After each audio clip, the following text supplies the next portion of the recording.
Semakin hari, sepertinya polusi tidak ada hentinya. Sampai-sampai awan putih Jakarta kini berwarna abu-abu. Sayangnya, keadaan di India pun juga begitu. New Delhi memiliki kualitas udara terburuk di antara kota-kota besar secara global. Kok bisa sampai separah ini? Dan apakah bisa kita perbaiki? Naredos, selamat datang kembali ke channel kami Tie Ups Belajar di India. Jika kalian mau belajar lebih tentang India, klik subscribe dan jangan lupa untuk menyalakan notifikasinya.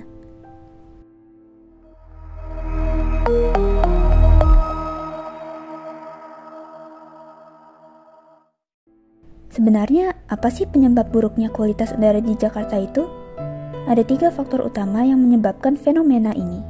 Pertama, ada emisi dari industri manufaktur. Karena penggunaan batu bara yang menghasilkan limbah SO2 atau sulfur dioksida. Sebanyak 61,9% atau sekitar 2.631 ton per tahunnya. Lalu tentu ada polusi dari kendaraan bermotor.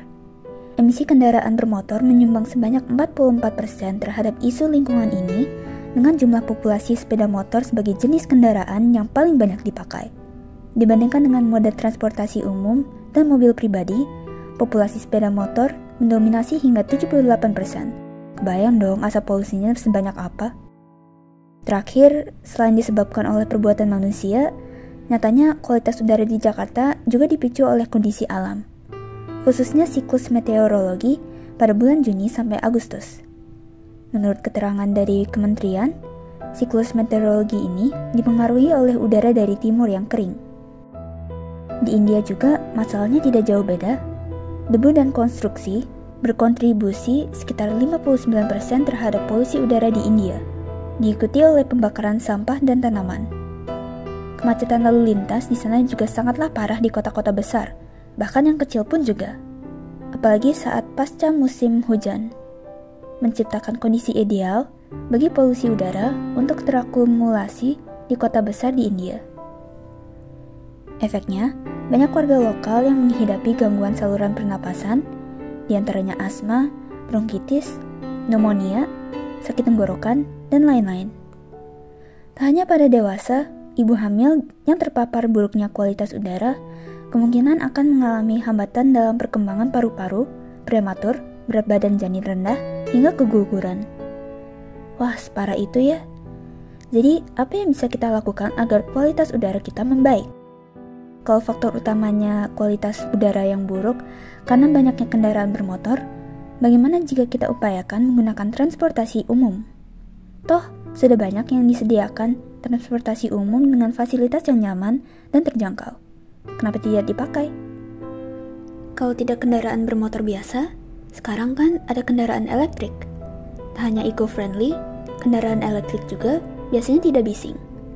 Pemerintah juga bisa memberikan subsidi pajak, kendaraan listrik dan insentif lainnya untuk mendukung penduduk agar mereka juga bisa menggunakan fasilitas eco-friendly.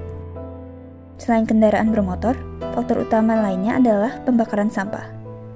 Pembakaran sampah secara terbuka sebenarnya sudah diatur dalam Undang-Undang Nomor 18 Tahun 2008 yang ditegaskan bahwa masyarakat harus mengelola sampah dengan sistem kumpul pilah olah.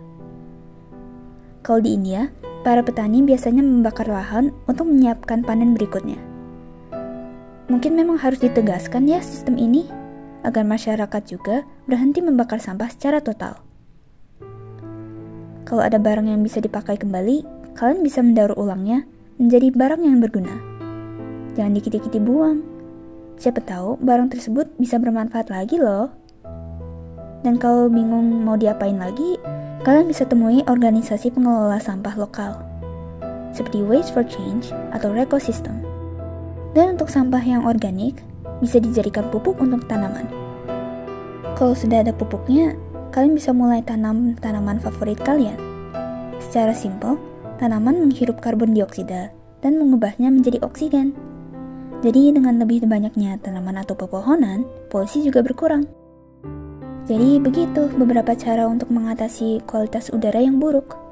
Wah, ternyata India dan Indonesia memiliki masalah yang serupa. Karena ini, kita harus belajar satu sama lain dan memberikan solusi untuk udara yang lebih bersih di masa depan. Mungkin kedepannya juga, kita sebagai negara tetangga bisa kerjasama dalam mengatasi masalah ini. Untuk sementara waktu, upayakan menggunakan masker saat keluar rumah dan biasakan pola hidup yang sehat. Tentu proses pemulihan ini akan memakan waktu yang cukup lama. Namun jika kita mulai dari sekarang, sedikit demi sedikit, kualitas udara kita akan membaik. Sita percaya. Adakah cara lain yang menurut Meredos bisa membantu mengatasi kualitas udara ini? Tulis di kolom komentar ya. Terima kasih sudah menonton sampai akhir. Kalian bisa terus pelajari tentang budaya dan fun facts tentang India di channel kami Thai Elves Belajar di India. Jadi jangan lupa subscribe. Kabi Elvi dan Nekana, Firmilengge.